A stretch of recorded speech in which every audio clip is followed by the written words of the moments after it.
these are people's favorites when they hear from customers. And so let's use this time to learn more about the gentlemen that have joined us up on stage. I'm Joel Garcia. I'm a Senior Vice President at Spinnaker SCA. My name is Bill Sweden-Dumb. I'm the IT manager, IT engineering manager for the supply chain team at Casey's General Store. Casey's is located in Ankeny, Iowa. We're in like 19 states, just about 2,900 stores, 3 distribution centers, one in Iowa, one in Joplin, Missouri, one in Terre Haute. Good morning, Chris Bardis. I'm the Vice President of Operations for Hensley Beverage Company. And I'm Jared Hufford, Director of Strategic Initiatives for Do It Best. What are the big things on your plate right now? What are the priorities? What's really urgent?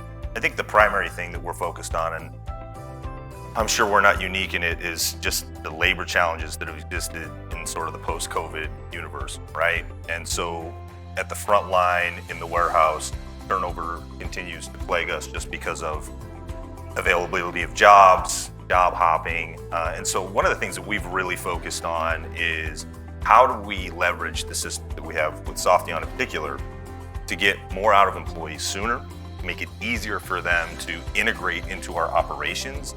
And one of the main projects we're working on right now is workflows outside of picking to put into the Softeon voice application to make seamless operations across the warehouse. And I think it's going to get harder because I don't think there's a shortage of workers. I just don't think that the kind of labor we're offering or the jobs that we're offering no longer align with the type of work the new workforce wants. One thing that goes hand in hand all the time in our conversations with labor is automation. And I know each of you guys have different levels of automation. So maybe Bill, you can comment first on kind of automation and labor and how you guys think, the relation of using automation and labor together. We utilize pick-to-light a lot, and then in our cooler and freezer areas, we utilize voice picking for that a lot. One thing I wanted to talk about was data. So we spent a lot of time over the last day and a half on data, and I'd like to just kind of get a perspective on how you guys view data.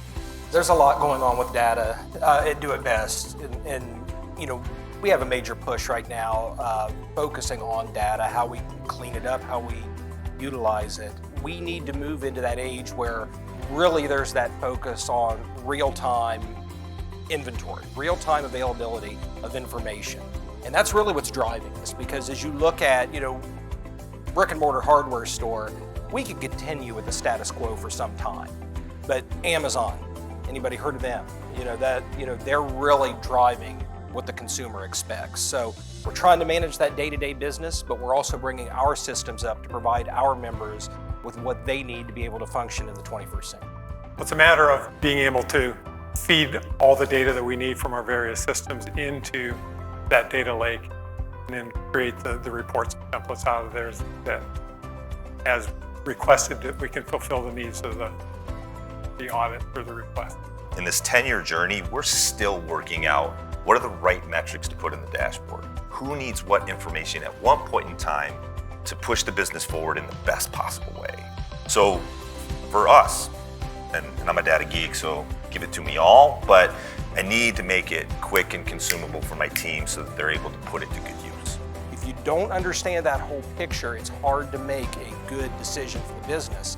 And we're really looking at refining all that data, not only for ourselves, but also to share with our stores so that they can make decisions at store level.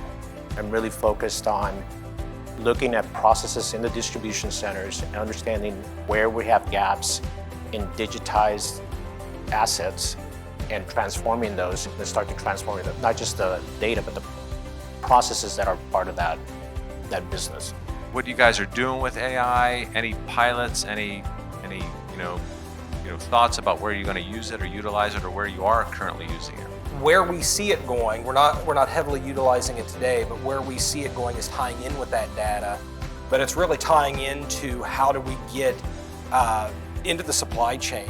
How do we get a real living, breathing supply chain that's making decisions, if you will. You look at that intelligent supply chain of where we want to go, That's where we see the biggest driver for us, helping us make decisions, because we do pretty good making decisions on the historical data. The historical data is not the challenge. It's that looking ahead. It's how do we be more predictive? Do I need to take a distribution center offline?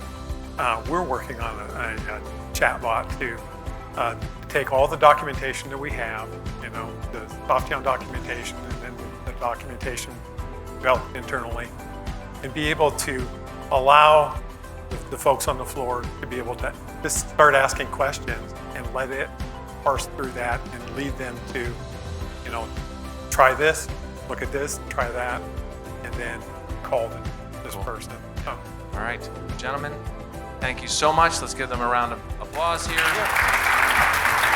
Not the easiest thing to step up and do it, but we really appreciate you guys doing that.